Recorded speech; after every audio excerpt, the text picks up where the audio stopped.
కొన్ని శతాబ్దాల క్రితం తిరుమల శ్రీవారి దేవాలయానికి ఆ శంకరుడు క్షేత్రపాలకుడై రాత్రివేళలో ఒక పెద్ద బండరాయి రూపంలో సంచరిస్తూ ఉండేవాడు.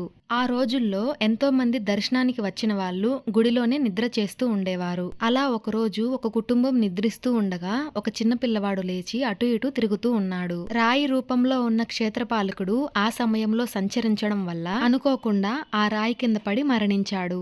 ఈ సంఘటన జరగక ముందు గుడి అర్చకులు రోజు గుడికి తాళాలు వేసి ఆ రాయి మీద పెట్టి వెళ్లేవారు. అది అక్కడ ఆచారంగా వస్తుంది. ఈ ప్రమాదం జరిగిన తర్వాత ఈ రాయి ఇక్కడే ఉంటే ఇంకా ఎన్నో ప్రమాదాలు జరుగుతాయి అనుకుని ఆ రాయిని 2 భాగాలుగా విభజించి ఒక చిన్న భాగాన్ని తీసుకొని ఇప్పటికీ ఆ గుడిలోనే ఉంచారు. మనం శ్రీవారి దర్శనానికి లోపలికి వెళ్లేటప్పుడు బంగారు ధ్వజస్తంభం ఉంటుంది కదా, అక్కడ నిలబడి కుడివైపు చూస్తే కనిపిస్తుంది. కానీ ఇప్పుడు ఆ రాయి కదలటం లేదు.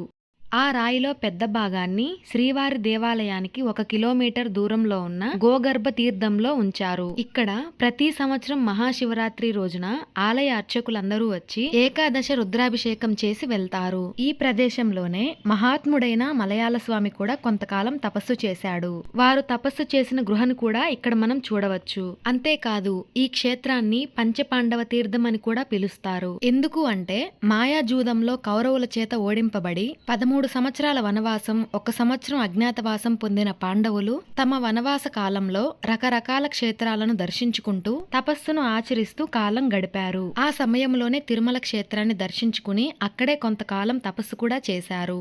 ఆ తపస్సు చేసిన ప్రాంతాన్నే పంచపాండవ తీర్థం అని అంటారు. ఈ క్షేత్రానికి గోగర్భ తీర్థం అనే పేరు ఎలా వచ్చింది అంటే కురుక్షేత్ర యుద్ధం సమయంలో పాండవులు కూడా ఎంతో మందిని హతమార్చారు కదా, వారిలో బ్రాహ్మణులు కూడా ఉన్నారు. ఉదాహరణకి చెప్పాలి అంటే ద్రోణాచార్యులు, ఆయన బ్రాహ్మణుడు. బ్రాహ్మణులను చంపితే బ్రహ్మ హత్యా పాతకం చుట్టుకుంటుంది. ఆ పాపానికి ప్రాయశ్చిత్తంగా ఈ ప్రదేశానికి వచ్చి ఎన్నో గోవులను దానం చేశారు.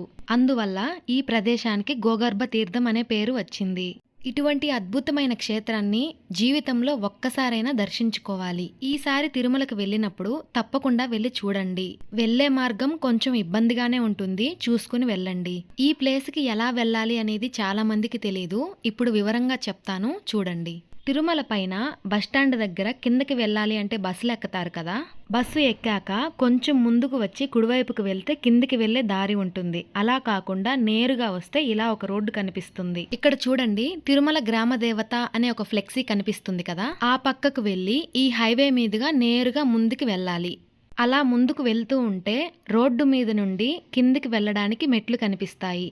ఆ ప్రదేశం నుండి కిందకి వెళ్తే గోగర్భ తీర్థం వస్తుంది. ఆ ప్రదేశం దగ్గర నేచర్ ఎంత బాగుందో ఒకసారి చూడండి.